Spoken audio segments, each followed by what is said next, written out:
C'est assez intéressant le fait de dérailler, de pas faire exactement ce à quoi on se destinait parce qu'en fait aujourd'hui je me sens vraiment à ma place, mais initialement je savais pas que cette place elle existait. La vie est parfois plus créative que nous sur cet aspect-là.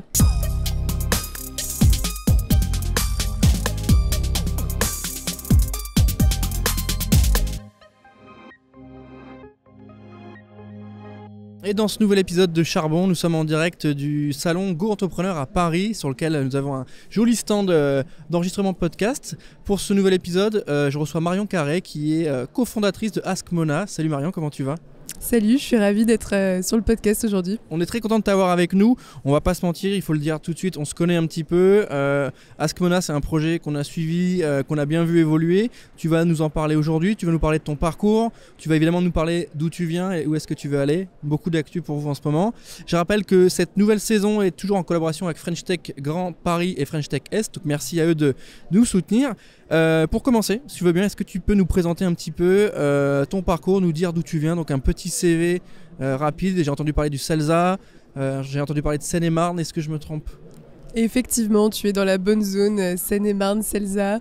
Peut-être pour créer du lien entre ces deux informations, d'où je viens de Champs-sur-Marne.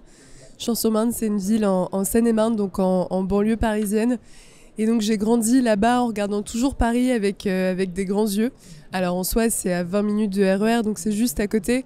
Mais effectivement, chaque fois que j'allais à Paris, c'était un petit peu une aventure. Et donc au moment de choisir des études pour l'enseignement supérieur, j'ai décidé de partir en double licence, faire une double licence droit et histoire, pour plusieurs raisons. La première, c'est que j'ai raté Sciences Po, qui était mon premier gros échec, comme tous les gens qui ont raté Sciences Po.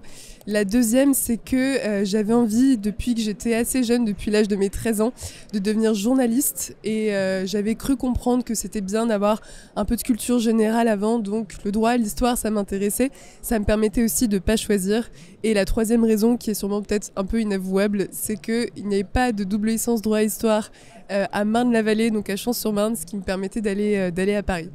Donc j'ai commencé mes études parisiennes. Au bout de la deuxième année, je me suis installée à Paris. J'ai trouvé, comme beaucoup d'étudiants, cette petite chambre de bonne que mes proches regardaient de façon un peu bizarre. C'était un peu un taudis, mais moi je trouvais cet endroit incroyable. C'était Paris, c'était une forme d'indépendance. Et donc moi j'adorais Paris, j'adorais l'histoire. Et en fait, je regardais vraiment plein de coins de Paris différemment.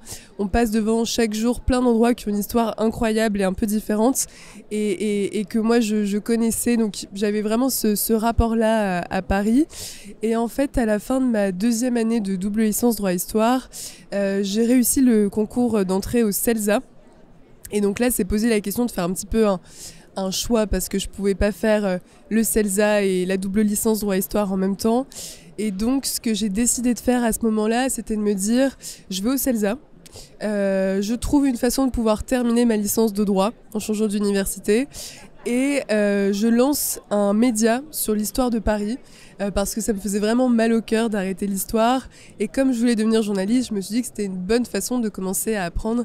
Et donc, c'est comme ça qu'est né Il était Paris.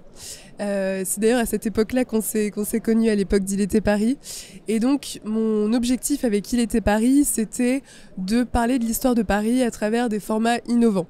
J'avais un peu l'exemple de ces personnes qui faisaient des blogs de mode, des blogueuses mode. Je me suis dit, pourquoi pas être blogueur histoire, après tout. Ce qui était quand même un peu à la mode à l'époque, je me souviens, il y a quand même beaucoup de blogs.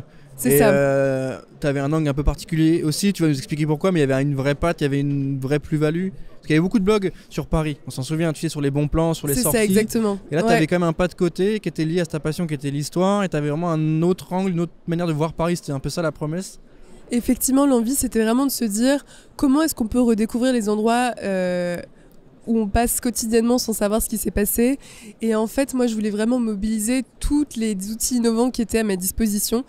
Donc, je me suis beaucoup amusée. J'ai fait des web documentaires interactifs, des infographies, des vidéos, des articles. Donc, j'ai produit tous ces formats-là autour de l'histoire de Paris. Et donc, en fait, ce qui s'est passé, c'est que petit à petit, j'ai une forme de communauté de lecteurs qui a grandi et qui me contactaient pour me demander des conseils de sorties culturelles. Et en face, il y a des institutions culturelles que ça a commencé à intéresser pour réussir à toucher cette cible.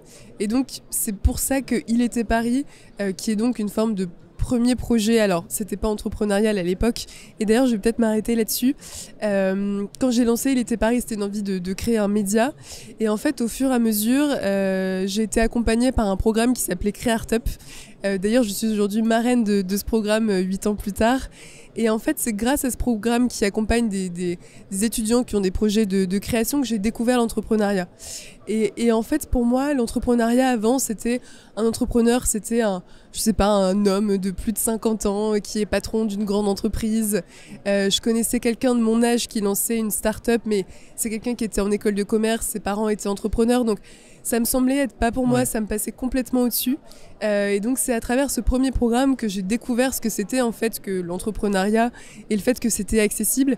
Et c'est pour ça quand je dis que j'ai toujours voulu être journaliste, peut-être que j'aurais voulu être entrepreneur si j'avais su ce que c'était vraiment et si j'avais pas un peu ces idées préconçues sur le profil type de l'entrepreneur.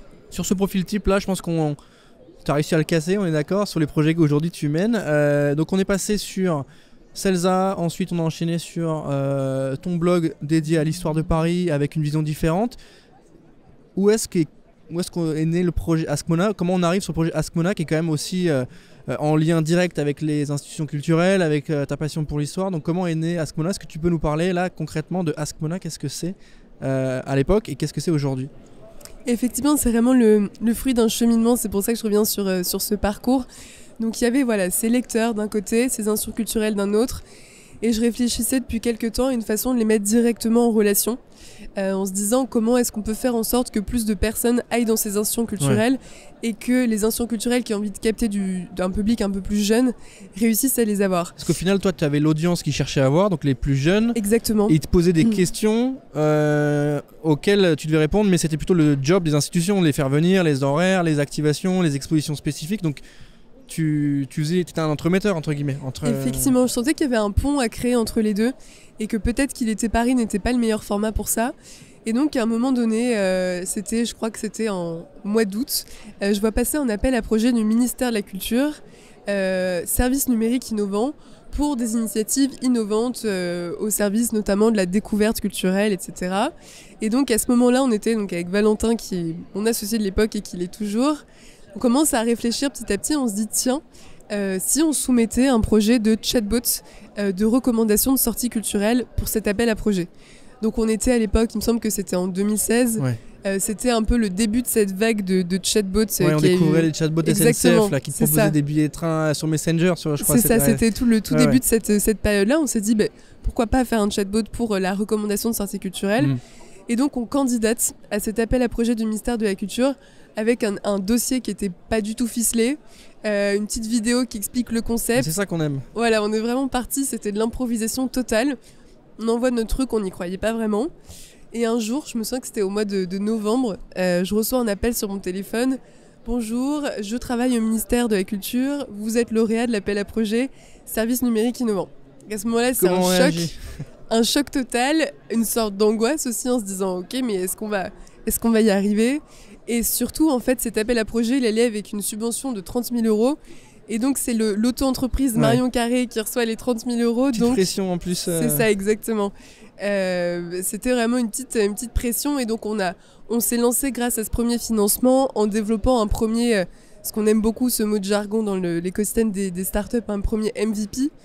Donc un tout premier chatbot qui recommandait des sorties culturelles autour de nos partenaires, parce qu'on avait 2 partenaires historiques qui nous ont soutenus, qui sont le Centre des Monuments Nationaux et Paris Musée. Et donc on s'est lancé avec ça. Et après je vais peut-être passer un certain nombre de méandres, parce que je pense que au fond le cheminement entrepreneurial, et tu le sais aussi, c'est vraiment des méandres et une forme d'expérimentation en fait. Un peu comme on pose des hypothèses, on teste quelque chose, ça fonctionne pas, on apprend, on fait autre chose. Et donc c'est ce processus continuellement qui nous mène à ce qu'on fait aujourd'hui. Donc on ne fait plus du tout de la recommandation de sortie culturelle, mais il y a toujours le fil rouge du début est toujours présent. Ce qu'on fait aujourd'hui dans les grandes lignes, et je pourrais rentrer plus dans le détail après si tu le souhaites, c'est une solution qui facilite le quotidien des professionnels de la culture et qui améliore l'expérience de leur public en mobilisant l'intelligence artificielle. Comment ça marche ? Quand tu me dis qu'ils facilitent, ça veut dire quoi? Est-ce qu'ils sont en direct avec les users? Est-ce que c'est une plateforme dans laquelle on se connecte? Comment ça marche? Il y a le mot-clé évidemment sur lequel on va revenir qui est intelligence artificielle. aujourd'hui plus que jamais, c'est tes sujets. Concrètement, qu'est-ce que vous faites pour aider ces professionnels de la culture ? Et pour te l'expliquer, je vais reprendre un petit peu le parcours type d'un visiteur d'institution culturelle. D'abord, il y a l'avant-visite. Souvent, quand on veut se renseigner pour aller dans un musée ou un monument, on a un certain nombre de questions. Par exemple, moi j'étais à Prague il y a quelques mois, j'avais une valise, je ne savais pas si je pouvais visiter l'expo avec ma valise ou pas. Et c'est une info qui est importante à avoir, parce que si je peux pas, je vais pas y aller. Oui. Donc je pose la question, bien sûr, j'ai jamais de réponse. Et donc il y a pas mal de gens qui se découragent d'aller dans une institution culturelle parce qu'ils n'ont pas en temps voulu la réponse à leurs questions. Donc on a développé une première solution qui permet d'automatiser la réponse à toutes ces questions fréquentes que se posent les publics. D'accord. Ce qui permet de lever un certain nombre de freins à la visite pour les publics et pour les professionnels de la culture de gagner beaucoup de temps. Sans effort, tu réponds à des questions qui sont déjà traitées. Exactement, c'est ça. Donc eux, ils gagnent beaucoup de temps et les visiteurs viennent plus facilement. Donc ça, c'est avant la visite. Pendant la visite, on a développé donc la suite de cette solution qui permet en fait de venir enrichir le parcours de visite. Donc je vais te prendre un exemple très concret. On est au Centre Pompidou à Paris et ce qu'on peut faire, c'est prendre en photo un certain nombre d'œuvres de la collection permanente pour avoir du contenu supplémentaire sur les œuvres. Donc ça peut être soit débuter une sorte de petite conversation pour en savoir un peu plus, ou avoir accès à un podcast ou accès à une vidéo. Il y a plein de types de contenus qui sont disponibles. C'est du contenu augmenté, enfin c'est des expositions, des musées augmentés, c'est un peu le concept un peu clé. En fait, nous, le constat qu'on a fait, c'est vraiment quelque chose, je pense, sur lequel je reviendrai, mais qui me semble assez important, c'est quels sont les usages. Un des usages les plus répandus dans les musées, c'est que les gens prennent beaucoup en photo les œuvres.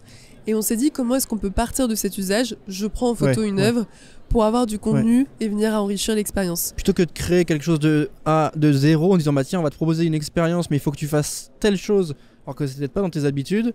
Là vous avez fait l'effet inverse, vous avez regardé les usages, donc la photo, et vous y avez intégré du contenu et vous êtes maqué sur l'usage et la pratique des gens.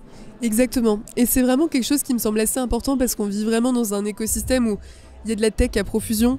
Il y a de l'intelligence artificielle, du NFT, du métaverse partout. Et je pense que c'est vraiment hyper important de penser aux usages. Qu'est-ce qu'on veut faire ? Et en quoi la technologie peut vraiment servir ce qu'on veut faire ? Est-ce qu'on pourrait le faire sans ? Et c'est vrai que souvent quand on vient me voir avec un projet en me disant je veux faire du NFT pour ci ou pour ça ou de l'IA ou je ne sais quoi, ma première question c'est est-ce que c'est possible de le faire sans ? Et je pense qu'aujourd'hui c'est important d'avoir le bon niveau de technologie, de le mettre au bon endroit et de pas avoir une débauche de technologie qui crée finalement des choses assez gadgets. Tu as dit le mot-clé, c'est usage, c'est-à-dire habitude des gens. Quand tu as dit le début, arriver à la visite, pendant la visite, et là tu vas parler, j'imagine, de après la visite, c'est le Customer Journey en fait. C'est une étude du comportement des usagers, quelles sont leurs habitudes de vie, de consommation des œuvres d'art ou des musées. Et au final, vous répondez avec une solution qui se base sur eux, ce qu'ils sont en train de faire. Donc, et je trouve que l'exemple sur le NFT est assez pertinent dans la mesure où beaucoup de boîtes aujourd'hui viennent en te disant tiens, on a un projet NFT, on va faire ça comme ça, sans se demander mais est-ce que les gens ils seront sensibles, est-ce que c'est dans leur habitude, est-ce que ça fait partie des choses qui les intéressent, et est-ce qu'ils ont une pratique soit de l'outil, soit de l'usage, soit de la tendance de fond. Et il faut que tu nous dises maintenant ce qui se passe après du coup, la visite. Suspense. Ce qui se passe après la visite, c'est une nouvelle expérience qu'on propose depuis quelques semaines où en fait on a mobilisé tout ce potentiel des intelligences artificielles génératives et d'expériences qui fonctionnent beaucoup type ChatGPT, mais pour le proposer à travers un objet physique. Donc on a créé un objet qui est disponible en boutique de musée, qui est un magnet, qui est l'objet le plus vendu dans les boutiques de musée, qui permet avec un QR code au dos de déclencher une expérience de conversation avec un personnage emblématique du lieu. Donc c'est comment est-ce que quand je rentre chez moi, avec cet objet souvenir que les gens achètent très souvent, je peux avoir accès à une expérience numérique qui prolonge l'expérience de visite du lieu. C'est hyper intéressant et j'ai l'impression qu'on a bouclé la boucle en fait, parce qu'il y a le sujet débunkage au début des problèmes avec une solution très facile, en tout cas très pertinente, qui est la réponse à des questions que tout le monde se pose. On regarde ce qui est dit et on l'automatise, on perd pas de temps humain. Deuxième sujet, c'est sur place, on augmente l'expérience. Je sais pas si vous faites un peu de réalité augmentée ou autre avec des contenus vidéo, mais on augmente l'expérience, on va dire en boutique, mais en musée. Donc c'est le retail. Enfin, je fais vraiment des liens avec le market tout, parce que c'est hyper intéressant ce que tu racontes là-dessus. Et dernier point, on repart avec un objet physique qui est, comme tu dis, à chaque fois à la fin d'un event ou autre, on repart avec quelque chose où on achète un magnet ou un truc et on peut continuer l'expérience chez soi, ce qui est quand même le but ultime. Bon, quand on est un musée, c'est très bien. Quand on est une marque, c'est le but ultime, hein, c'est d'arriver chez les gens. Quand on est un musée, c'est un peu plus dur, j'imagine, parce que la proposition de valeur, elle est différente. Et il faut réussir à intéresser les gens. Mais là, du coup, arriver à venir dans le foyer des gens grâce à ça, c'est quand même plutôt intéressant. Est-ce que tu as déjà aussi des gens qui ont voulu bosser avec vous, qui vous ont demandé des choses un petit peu sur mesure, tu sais, un peu OPS, c'est-à-dire pendant un événement qui a lieu pendant 3, 4, 5 semaines, de développer des contenus vraiment spécifiques à un moment dédié? Bah effectivement, ta question elle me permet de préciser un petit peu pour qui est-ce qu'on travaille. Donc on travaille beaucoup avec des musées, toute taille de musée. J'aime beaucoup dire à chaque fois qu'on travaille de lieux qui vont du centre Pompidou au musée de la gendarmerie à Melun pour donner une palette très large. On travaille avec des monuments, on travaille par exemple avec le Colisée à Rome, avec le château Vaux-le-Vicomte, le château de Chillon. On travaille avec des théâtres, par exemple le théâtre du Châtelet à Paris, des collectivités, des offices du tourisme. Donc on a cette palette assez large et pour eux en fait soit on vient les accompagner dans le temps long, par exemple avec cette problématique d'accès aux lieux qui est pérenne, soit on peut les accompagner sur des événements temporaires. Donc par exemple une exposition ça dure quelques mois ou des événements clés comme les journées du patrimoine, etc. Donc effectivement c'est des temporalités différentes qu'on a l'habitude de gérer. Marion, c'est très complet sur l'usage et sur la mécanique. On va parler dans un premier temps peut-être de modèle d'affaires. Aujourd'hui, comment vous vous financez, comment vous gagnez de l'argent, quel est votre modèle? Est-ce que ce sont les musées qui sont vos clients en direct, ou est-ce qu'il y a des choses que les usagers peuvent aussi acheter et payer chez vous? Enfin, comment ça fonctionne? Nous, on a un modèle, pour prendre le jargon startup B2B2C, dans le sens où effectivement nos clients, ce sont les structures publiques et culturelles, ou privées aussi, il y a un peu des deux. Mais l'utilisateur final, ça va être le visiteur. Donc on est vraiment dans ce modèle, on doit à la fois penser des outils qui ont une utilité pour les professionnels du secteur culturel, mais qui en même temps vont vraiment enrichir et améliorer l'expérience du visiteur. Donc dès qu'on conçoit une solution, on doit vraiment avoir ces deux approches à chaque fois en tête. D'accord. Aujourd'hui, vous êtes combien chez Askmona? Précisément, aujourd'hui, on est 19. Ce qui fait une belle petite équipe. C'est une équipe qui est composée de quel profil? J'imagine des devs, des gens au marketing et en sales quand même pour vendre des services, même si j'imagine que vu la solution un peu clé en main et complète que vous avez, ça doit pas être difficile à vendre, ou en tout cas l'offre, la plus-value elle est hyper intéressante, donc je pense que, je dis pas que ça se vend tout seul, tu me diras, mais en tout cas je pense que ça peut intéresser beaucoup de monde, notamment sur la partie content. Sales, j'imagine, chef de projet. Oui, c'est ça, on a effectivement cette composante où moi j'aime beaucoup dire qu'on est à la fois très bon sur la tech, donc avec une équipe tech assez développée, des ingénieurs, data scientists, développeurs, etc. Et aussi une équipe qui a vraiment une compréhension fine des enjeux, des problématiques des institutions culturelles.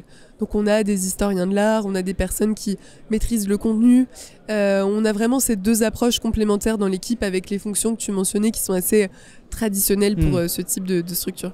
Oui, puis c'est spécifique parce que lorsque tu vas vendre votre solution Askmona, les enjeux ne seront pas les mêmes pour un musée qu'un théâtre. Un théâtre, il va être dépendant d'un planning, d'un programme, d'un type d'invité ou de troupes qui vont arriver sur des temps forts, alors que les musées peut-être sont un peu plus sur le temps long. Ils ont peut-être un peu plus d'autres temporalités, mais s'ils ont quand même des expositions. Je trouve ça intéressant, tous ces sujets, parce qu'au final...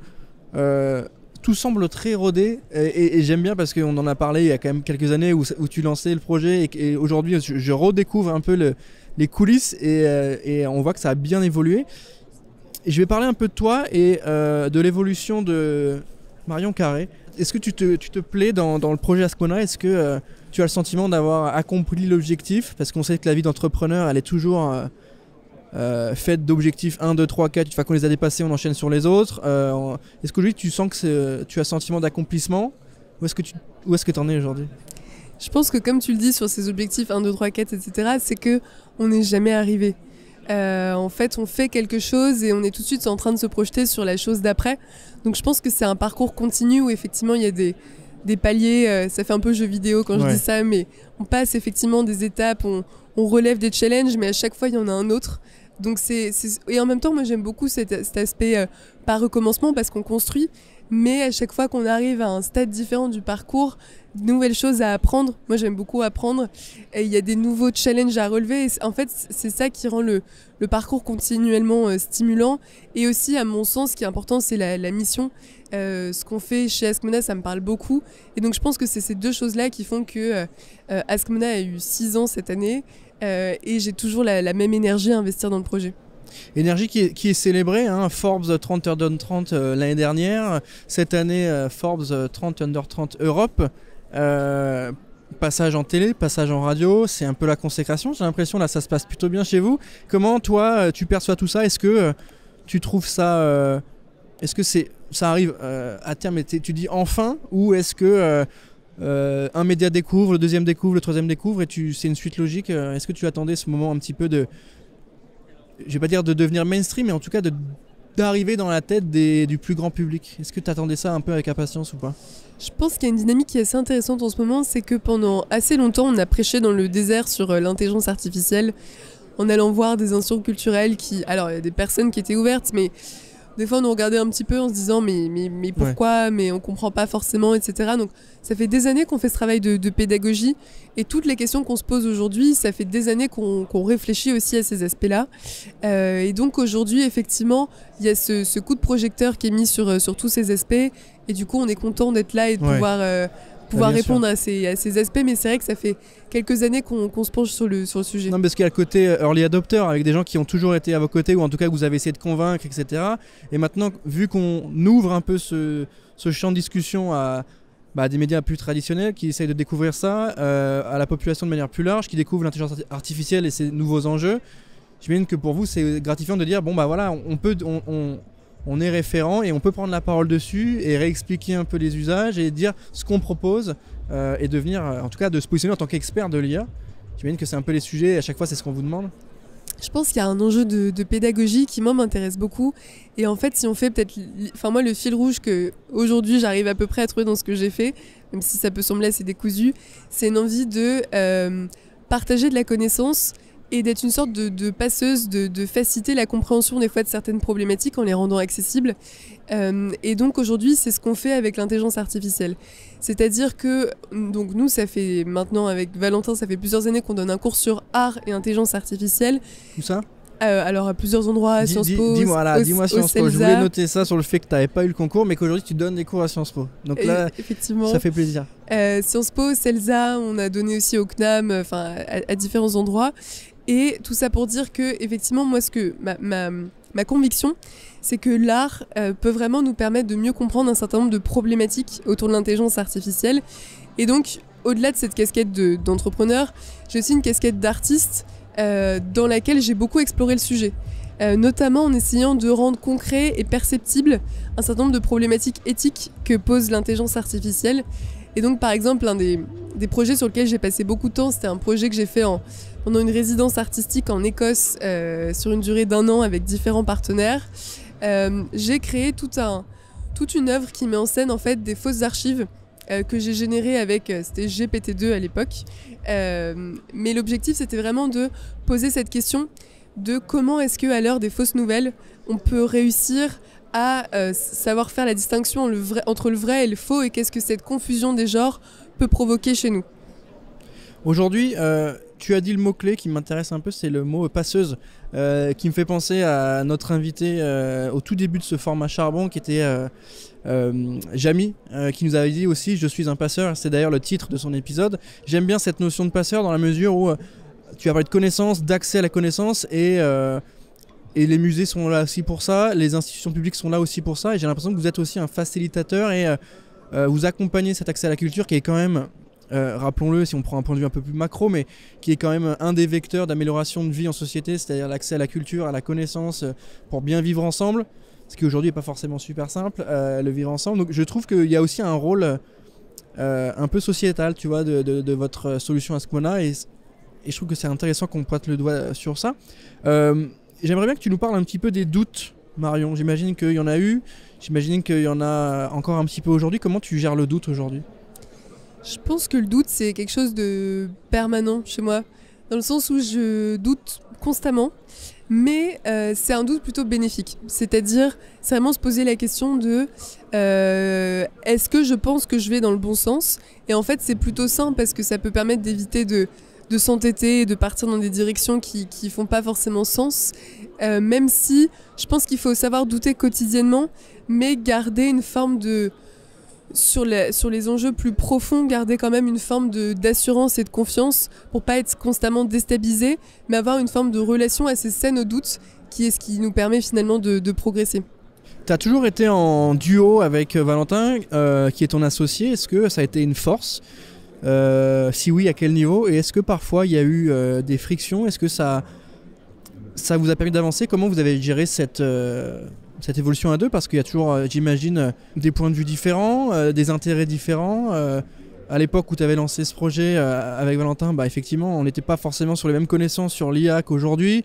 Toi, tu avais une forte appétence pour l'art et l'histoire. Est-ce que lui, c'était pareil ? Tu vois, comment vous avez travaillé ce projet-là à deux ? C'était quoi l'aventure en duo ?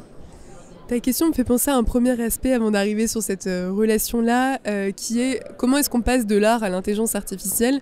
Et c'est vrai que, alors déjà, moi je voulais pas être entrepreneur, c'était pas un objectif, je voulais être journaliste, mais c'est un projet qui m'a fait arriver à l'entrepreneuriat. Et ensuite, c'est ces usages, des enjeux et une envie de résoudre des problématiques qui m'ont fait arriver à l'intelligence artificielle. Donc c'est vraiment un cheminement où je me suis pas dit non plus je veux faire l'intelligence artificielle. C'est ce projet qui m'a fait petit à petit arriver à ça, et ensuite on a vraiment approfondi cet aspect d'intelligence artificielle appliqué notamment au monde de l'art et aux industries culturelles. Et la relation avec Valentin, je pense que son fonctionnement depuis le début, c'est qu'on a vraiment ce que j'appelle ce ping-pong, où on va vraiment échanger sur les idées et mutuellement se pousser, se faire progresser, etc. Mais après, je pense comme dans toute relation avec en duo, avec un associé, etc., ce qui est très important, c'est que forcément, on n'est pas toujours... il peut y avoir des moments où on n'est pas d'accord, ou alors on n'est pas aligné. Et je pense que l'enjeu, c'est de réussir à communiquer. Et dès lors qu'on garde une bonne communication, j'ai l'impression d'être un peu coach de couple en disant ça, mais dès lors qu'on a une bonne communication, au fond c'est aussi ça, quand on est associé, c'est de réussir à se dire les choses pour éviter que les situations s'enveniment. Comme je te le disais au début de cet épisode, cette nouvelle saison de Charbon, du coup, elle est en partenariat avec nos amis de French Tech Grand Paris et French Tech Est. Du coup, j'ai une question dédiée à l'univers startup français, soutenu notamment par ces capitales French Tech. Est-ce que toi, tu as le sentiment qu'il y a un accompagnement français, il y a une manière d'entreprendre à la française, il y a un entrepreneuriat made in France? Est-ce qu'on a une manière de faire différente, singulière? Est-ce que tu sens que le terreau français est fertile? Est-ce que tu sens quelque chose de différent? J'imagine que tu as pu voir ce qui se passait un peu à l'étranger. Ça devait être obligatoire, j'imagine, pour lancer ce type de projet. Est-ce que tu sens qu'il y a un élément différenciant en France? Je pense que ce qui est intéressant, et moi je pense notamment à il y a ce courant aussi dans la French Tech, qui est la French Touch, ce qui relève des industries culturelles. Et en fait, ce qui est intéressant, je pense, en France, c'est qu'on entreprend aussi avec des projets qui sont liés à tout ce qui fait la richesse de notre culture, que ce soit les industries culturelles, la gastronomie, la mode, etc. Et donc souvent, on va partir d'envie de faire émerger des savoir-faire, de faire rayonner des expertises, et on va développer des projets autour de ça. Donc ça, c'est peut-être sur ce qu'on fait, même s'il y a plein de choses qui se font dans d'autres secteurs. Et après, sur la manière, je ne sais pas s'il y a une façon française d'entreprendre ou non. Je n'ai pas encore une réponse très claire à cette question, mais je trouve ça intéressant de la poser. Parce qu'on a un président qui, fut un temps, voulait qu'on devienne la Startup Nation. Il y a beaucoup de boîtes qui se lancent et on casse aussi les clichés. Et c'est très intéressant ce que tu disais au début sur la représentation des gens qui entreprennent, notamment des femmes. Tu vois, tu disais, moi, je me sentais pas représenté. Quand on me parlait d'entrepreneuriat, je pensais à un homme de 50 ans qui avait monté sa boîte, etc. Au final, on se rend compte que c'est un peu tout le monde, en fait. Et l'entrepreneuriat, tu vas évidemment nous donner ta définition, mais... il est l'apanage simplement de ceux qui ont des idées, qui ont envie de les réaliser et qui mettent les moyens pour le faire. Donc déjà, est-ce que toi aujourd'hui, tu peux nous donner une définition de ce qu'est l'entrepreneuriat? Pour moi, l'entrepreneuriat, c'est le fait de mener des projets à bien. Ce qui est du coup une définition très large. Et au fond, à mon sens, quand on écrit un livre, quand on fait un projet artistique, quand on se lance même forme de challenge quand on a envie d'accomplir quelque chose et qu'on le réussit, bah, c'est déjà une forme d'entrepreneuriat. Et j'aime bien avoir cette définition très large parce que ça veut dire que chacun à son échelle, on peut entreprendre quelque chose et on peut réussir à le mener à bien. Et ça me semble important de garder cette définition assez large. Alors après, on le fait tous différemment et en fonction de son profil, il peut y avoir des enjeux qui sont différents. C'est vrai que tu revenais sur ce que je disais au début. Effectivement, quand on se lance, qu'on est une jeune femme, bah, on va pas toujours être pris hyper au sérieux. Il y a cet exemple assez marquant, mais parmi d'autres, où j'étais à un rendez-vous à la banque avec Valentin, et qui est mon associé, et donc on ne s'adressait qu'à Valentin, on me prenait pour la stagiaire. Donc il y a quelques exemples un peu comme ça, on se dit ah mince, en fait c'est un peu plus compliqué, mais je pense que l'enjeu c'est de garder une envie de se lancer. Et après, on peut le faire à différentes étapes de la vie. Mais c'est vrai que ce qui est super quand on se lance en étant jeune, c'est que moi, j'étais même encore étudiante. En fait, on est au tout début. On a des idées neuves, assez fraîches. Il y a plein de choses qu'on ne sait pas. Mais du coup, il faut apprendre. Et aussi, je pense que ça m'a évité cet aspect de... je suis déjà installée dans un boulot, je dois faire un saut hyper important pour me lancer. Mes parents n'ont pas eu le temps d'avoir peur sur le fait que je devienne entrepreneur parce que j'étais étudiante. Donc, effectivement, je pense que chacun le fait à sa façon et à son étape de la vie. Mais je pense qu'il faut garder une définition assez large de ce qu'est l'entrepreneuriat et se dire que ça peut être accessible à tout le monde. Et il y a aussi, je suis cette année marraine d'un autre programme qui s'appelle les Entrep, qui a pour objectif de mobiliser l'entrepreneuriat comme un levier d'employabilité. Et je pense que ce qui est assez intéressant sur... l'enseignement de l'entrepreneuriat, même si on ne l'enseigne pas vraiment, mais le fait de sensibiliser les jeunes à ça, c'est de se dire qu'en fait, on peut tester de lancer une idée, de faire quelque chose. C'est pas grave si ça ne fonctionne pas. On apprend en fait énormément de choses en ayant une démarche entrepreneuriale. Ouais. Sur le côté entrepreneuriat, c'est intéressant et je te remercie pour ton anecdote. Et on essaie de déconstruire un peu ces clichés aussi avec ce format. Donc on est là pour ça et tu es là aussi pour nous parler de tout ça. Et je suis ravi d'ailleurs que tu le fasses. Est-ce que tu peux nous parler un peu de ta relation avec une potentielle autre vie, c'est-à-dire que tu as lancé ton projet, c'était pas forcément ce que tu avais prévu quand tu étais sur les rails du CELSA, tu as pris une voie un peu différente. Est-ce que tu penses à cette autre Marion qui aurait pu être dans une boîte ailleurs, en train de mener d'autres projets, peut-être même pas à Paris, qui aurait pu faire totalement autre chose, qui aurait pu être dans une institution, tu vois? Est-ce que tu penses à cette autre solution? Parce que quand on monte un projet, on a toujours en tête... est-ce que j'ai fait le bon choix? Est-ce que j'aurais pas une place ailleurs? Comment tu vis avec ça? La question du « et si », elle est toujours assez vertigineuse, mais je pense que ce qui peut être intéressant à retenir, notamment si on est dans un stade de sa vie, on a à tout près envie de faire quelque chose, c'est qu'en fait, c'est assez intéressant le fait de dérailler, de ne pas faire exactement ce à quoi on se destinait, parce qu'en fait, aujourd'hui, je me sens vraiment à ma place, mais initialement, je ne savais pas que cette place, elle existait. Je ne savais pas que c'était possible de faire ça. Donc, je pense qu'il faut garder une forme d'ouverture, en fait, et que c'est le plus important. Rester ouvert et cheminer. Et le plus important, c'est de se sentir en phase avec ce qu'on a envie de faire. Et ensuite, la vie, et c'est souvent ce dicton qu'on reprend, mais la vie est parfois plus créative que nous sur cet aspect-là. Double cursus, histoire droit, CELSA, projet entrepreneurial en même temps que les études. J'imagine que ça demandait un petit peu de boulot, de charbon. C'est le titre de notre format. Il faut que tu nous donnes ta définition du charbon. Je pense que ça te parle. Pour toi, ça veut dire quoi aller au charbon? Alors, aller au charbon, ça peut avoir une connotation un peu négative comme ça, mais pour moi, c'est au contraire hyper positif. C'est une forme de presque d'hygiène de vie, le charbon. Avec cet aspect aller au charbon un peu quotidien. Je pense qu'effectivement, c'est une dynamique de tous les jours et je pense que c'est une base très saine, en fait, de se dire je travaille, je donne tous les moyens que je peux. Alors, je suis pas en train de dire qu'il faut jamais s'arrêter, il faut réussir à trouver chacun son propre équilibre, mais je pense que c'est une très bonne base pour se dire qu'on donne tout. Et ensuite le parcours fera que et il y a cette part un petit peu de hasard et on verra où est-ce qu'on arrivera, mais on donne tout dans l'effort et je trouve ça cette notion d'effort assez saine et reflétée dans cette expression d'aller au charbon. On essaie d'être dans cet état d'esprit lié au réel, c'est-à-dire que l'entrepreneuriat, comme tu le dis, c'est une super aventure. La réalité, c'est qu'aujourd'hui, c'est fait pour tout le monde. Tout le monde a sa place, tout le monde peut créer son job ou en tout cas créer sa boîte et monter ses projets. C'est une réalité et tout le monde a sa place. Et il y a une autre réalité qui est celle que effectivement il y aura peut-être un peu plus de travail à fournir qu'un 35 heures, il y aura peut-être un peu plus de temps dépensé entre 18 et 23 heures, tu vois, et c'est important aussi de garder cet état d'esprit, de se dire que les deux sont liés. il y a plein d'inconnus dans l'équation. Tu as parlé de la vie qui était plus créative que nous, j'aime bien la formule, mais il y a une constante dans cette équation qui est le boulot qu'on va fournir, à voir comment on le fournit, comment on met une intensité régulée, à quel moment on accélère, à quel moment on ralentit. On parle beaucoup de slow aujourd'hui, c'est hyper important. Donc j'aime bien les retours que tu nous fais sur ton parcours qui est quand même assez particulier, tu vois, parce que on pense humblement que l'intelligence artificielle qui est très technique, le développement d'un outil, c'était quand même pas de base tes formations, et on s'est rendu compte qu'en fait c'est la passion qui t'a drivé, c'est ce que tu nous racontes, c'est la passion de cet univers-là qui t'a amené à dire qu'est-ce qui est le meilleur pour cet univers, comment on peut solutionner des problèmes de cet univers-là. Cet outil technique et technologique est une solution. Est-ce que toi aujourd'hui tu as le sentiment d'avoir raté quelque chose? Est-ce qu'il y a quelque chose que tu changerais, que tu ferais différemment? Est-ce que tu te dis peut-être, à un moment donné, on a fait différemment, c'était pas très bon, ou à un moment donné, on a fait ce choix-là, c'est sympa, mais j'en suis pas ultra convaincu. Est-ce qu'il y a des choses qui te paraissent que tu aurais pu améliorer? Alors, c'est certain que j'ai fait plein d'erreurs, à tel point que je pourrais pas en nommer une précisément. Mais pour moi, ce qui est hyper important dans ce rapport à l'erreur, c'est de pouvoir apprendre. C'est qu'une erreur, dès lors qu'ensuite on peut en tirer quelque chose, c'est quelque chose ça devient assez structurant et un matériau finalement assez riche à exploiter. Mais pour rebondir sur ce que tu disais un peu plus tôt sur cette idée d'entreprendre, c'est nourrir beaucoup de travail, etc.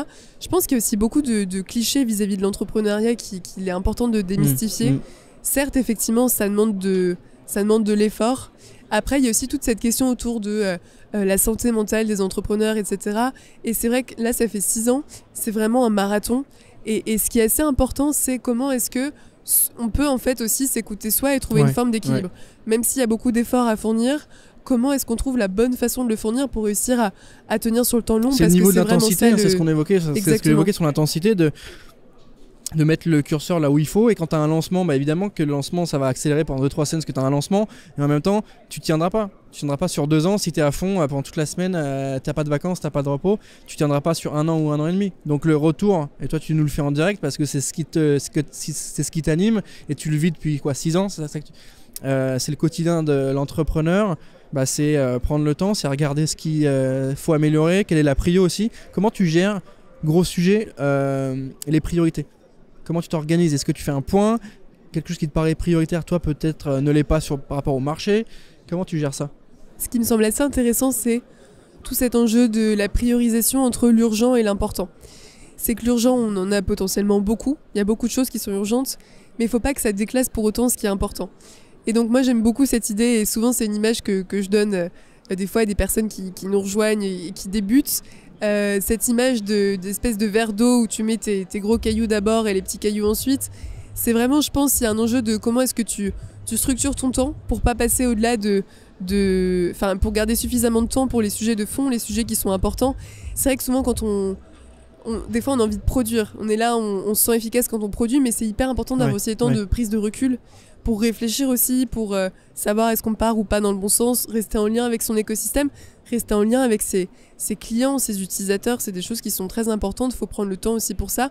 Et même au niveau de soi, savoir ce qui, un peu il y a cette idée de nous prendre l'énergie, nous donne de l'énergie, et aussi savoir consacrer du temps. Des fois on me dit mais comment est-ce que tu fais pour avoir en plus des projets artistiques, ou c'est ce bouquin sur les NFT que je viens de publier, ce type de choses. Moi c'est au fond c'est des choses que je fais en plus sur mon temps personnel, mais ça me donne de l'énergie. Donc c'est vraiment important de trouver soi, qu'est-ce qui nous permet aussi de nous aérer par ailleurs, pour pouvoir effectivement pas être juste dans une charge constante de travail. Marion, question simple mais pas moins pertinente, qu'est-ce que tu préfères dans ton job aujourd'hui et qu'est-ce que tu détestes le plus?